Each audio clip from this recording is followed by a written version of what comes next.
So before we get started, you know the deal.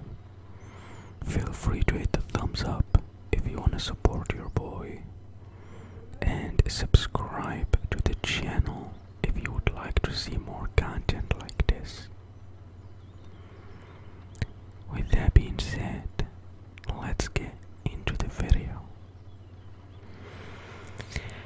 So, in case you're out of the loop, the situation between Russia and Ukraine is getting absolutely crazy. The Russian president Vladimir Putin started his long anticipated invasion of Ukraine, triggering one of the worst security crises in Europe since World War II.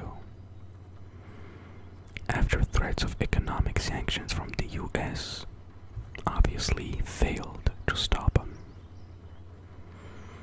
the Ukrainian forces battled Russian invaders around nearly all of the country's perimeter today. After Moscow, sorry if I mispronounced it, mounted a mass assault by land, sea, and air in the biggest attack on a European state since 1945. After President Vladimir Putin declared war earlier today, explosions and gunfire were heard throughout the morning in Ukraine, more specifically the Kiev city, a city of 3 million people. Missiles rained down on Ukrainian targets. Kiev reported columns of troops pouring across the borders with Russia and Belarus, stretching from the north and east and landing on the coasts from the Black Sea in the southwest and Azov Sea in the southeast. I actually know some fellow Moroccan friends who are currently studying in Ukraine, and they told me that they got woken up by gunfire at around 4 or 5 a.m. They were absolutely terrified, and later that day it got more intense. They told me that ATMs are currently not working in the country, supermarkets are closed, and a bunch of people are camping in parking spots because that way they will protect themselves from the explosions and stuff. The Ukrainian government is providing them with food and water down there. But yeah, the situation is getting very, very intense.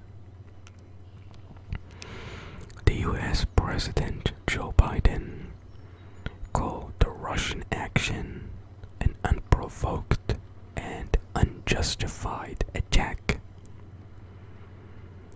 Biden said he will address the American people to announce further punishments that would be placed on Moscow.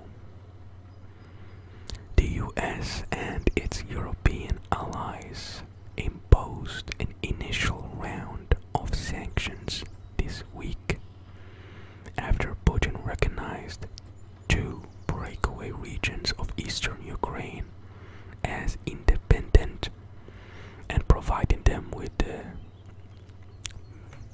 guns and stuff.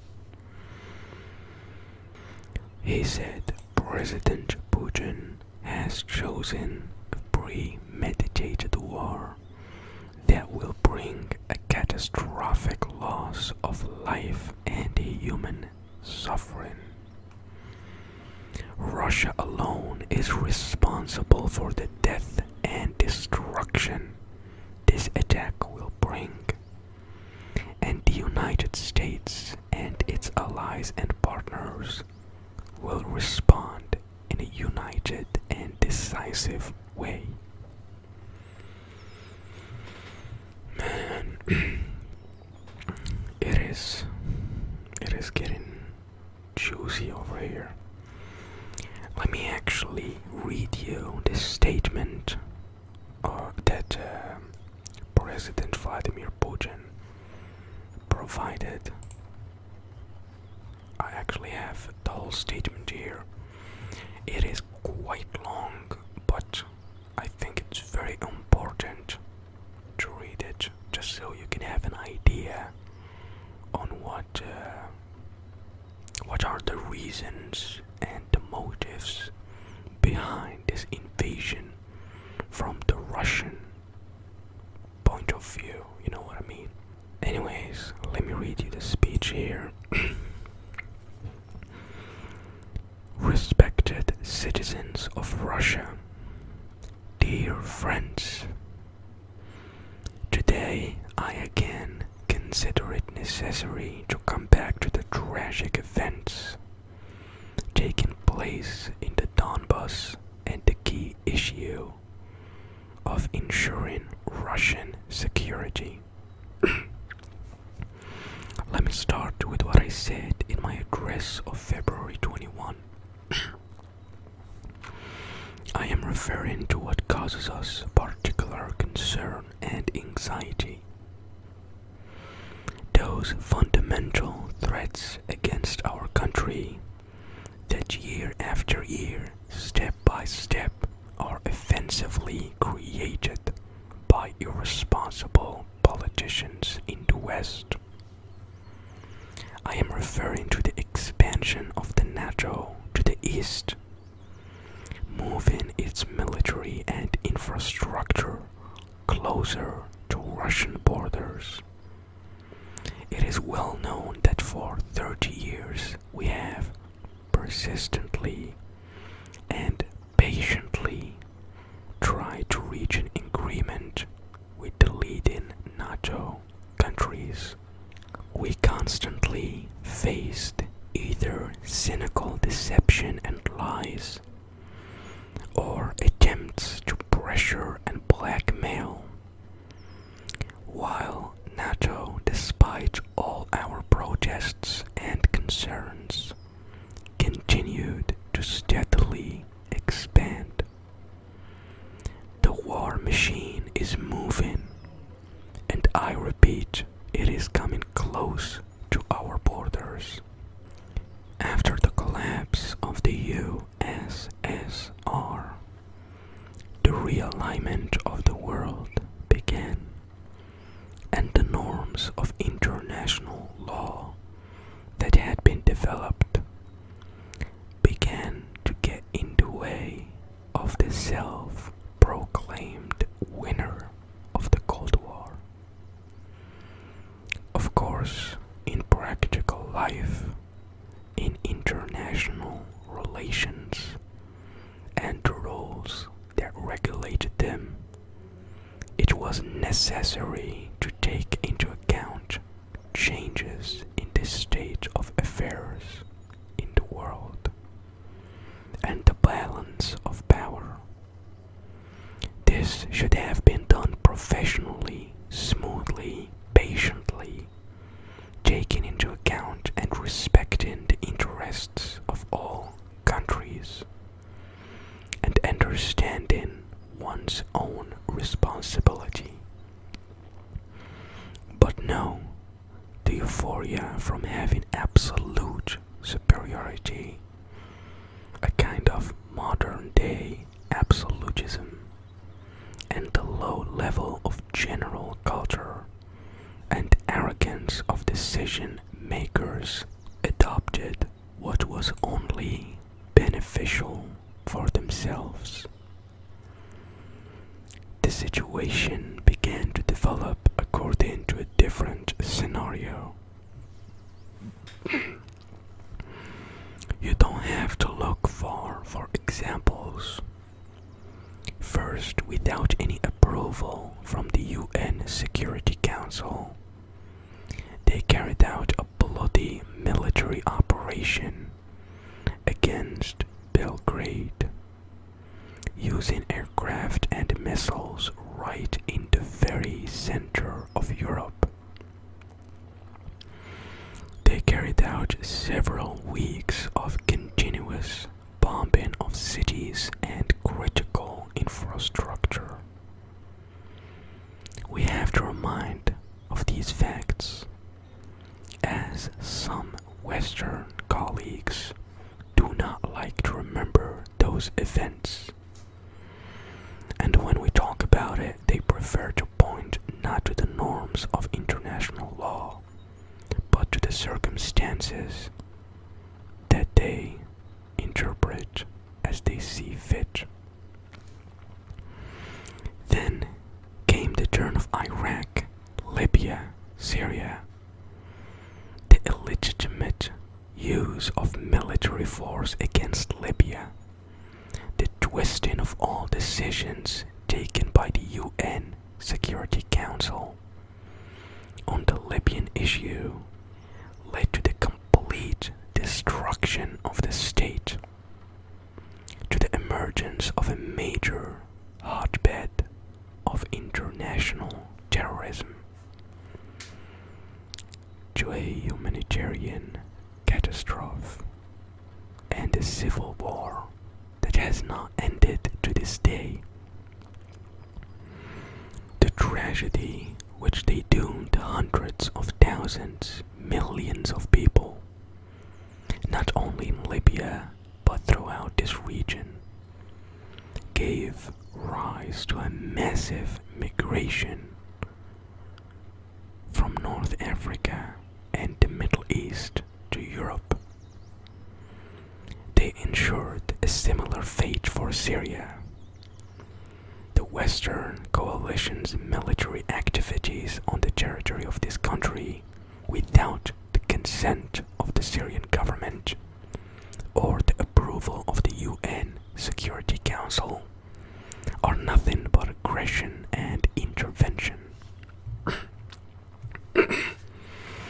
However, there is a special place for the invasion of Iraq, which was carried out also without any legal grounds.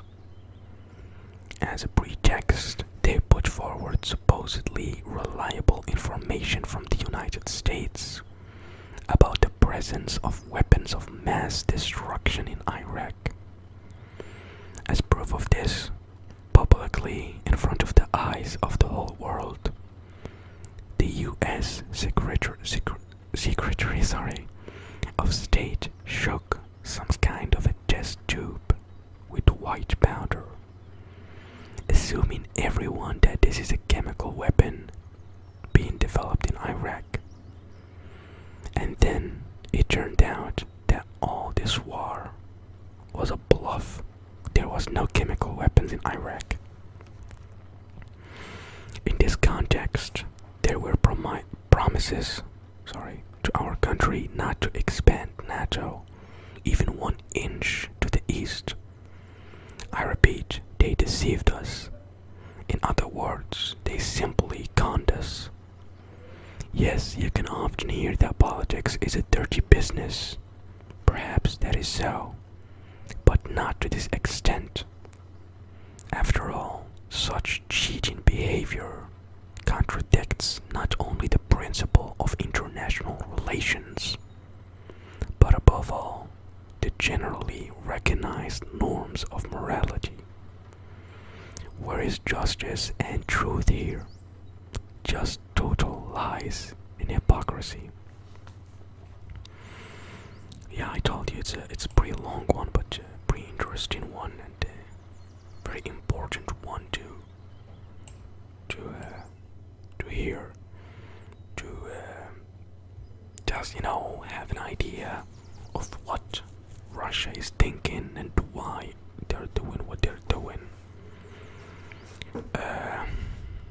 Yeah, by the way, in case you're from Ukraine and getting affected by this, please update us on the comments. I really hope, really hope everything ends peacefully. Really do not need any more wars, because this can expand even further, and yeah, it's the last thing we need. Anyways, let's keep going. As I said, it's a very long speech, but it's a very interesting one, and yeah, you gotta see what's going on both sides. Let me get some water real quick. I'm going out of breath here.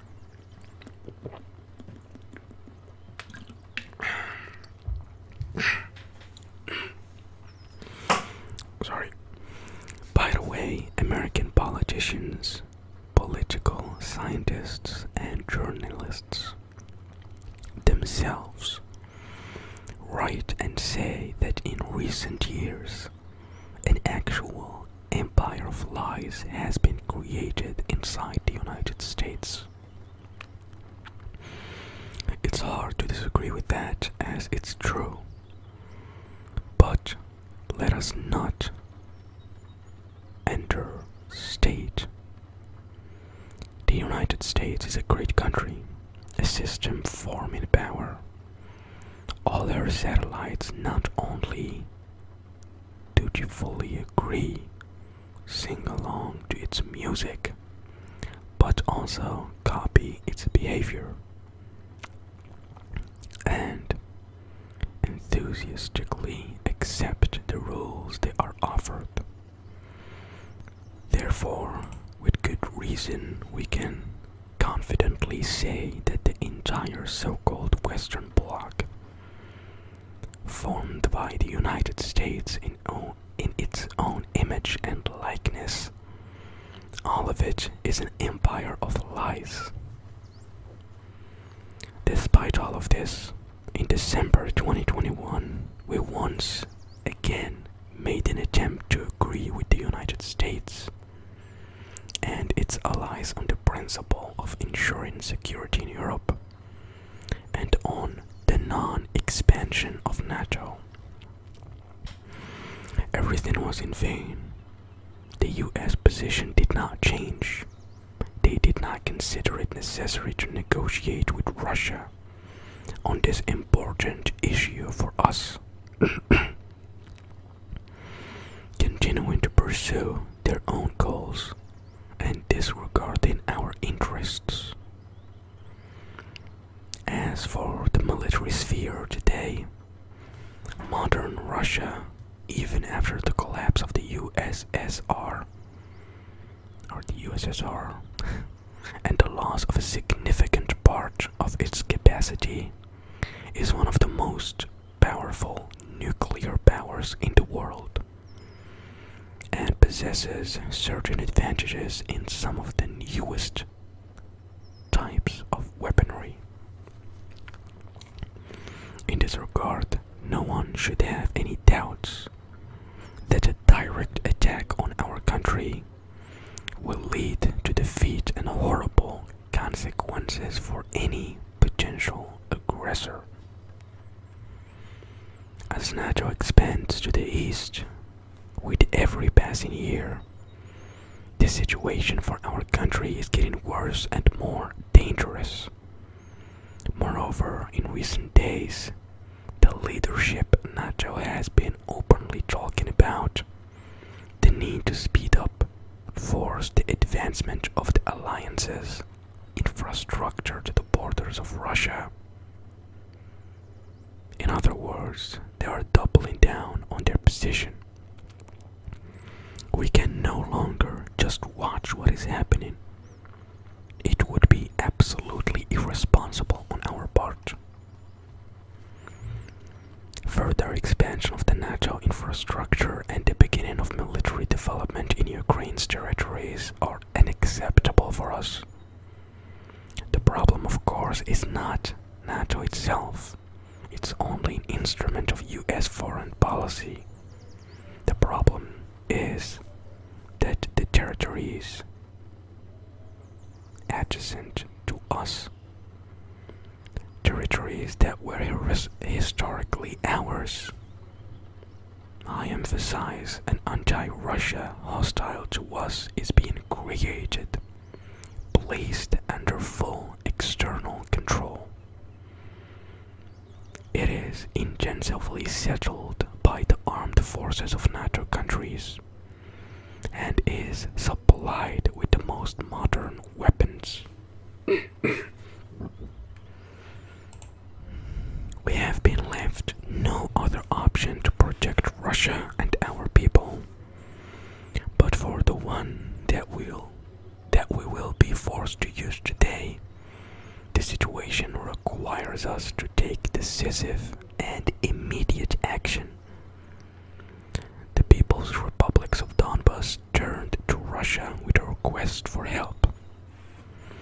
In this regard, in accordance with Article 51 of Part 7 of the UN Charter, with the approval of the Federation Council of Russia, and in pursuance of the treaties of friendship and mutual assistance ratified by the Duma on February 22, with the Donetsk People's Republic and the Luhansk People's Republic, I decided to launch a special military operation. Its goal is to protect people who have been subjected to abuse and genocide by the regime of Ukraine for 8 years. And for this we will pursue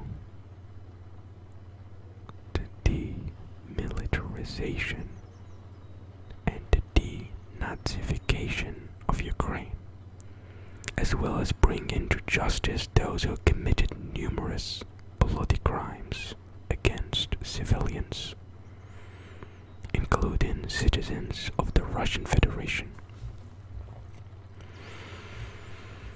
Now, a few important, very important words for those who may be tempted to intervene in the ongoing events.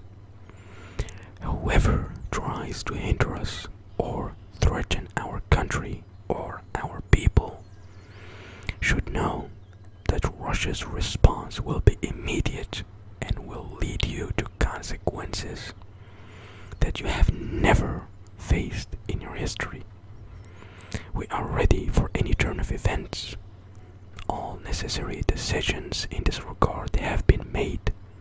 I hope that I will be heard. Oh my God. That last statement. He's not playing. He's not playing, bro. Man, what a world we live in. What a world we live in. First COVID, and now potential World War III. It's getting intense. Anyways, yeah, that was it for today's video. Let me know your thoughts on this situation, guys. What do you think about what's going on? With that being said, I hope everyone to stay safe and healthy. And hopefully all of this ends very soon, peacefully. Thank you, guys.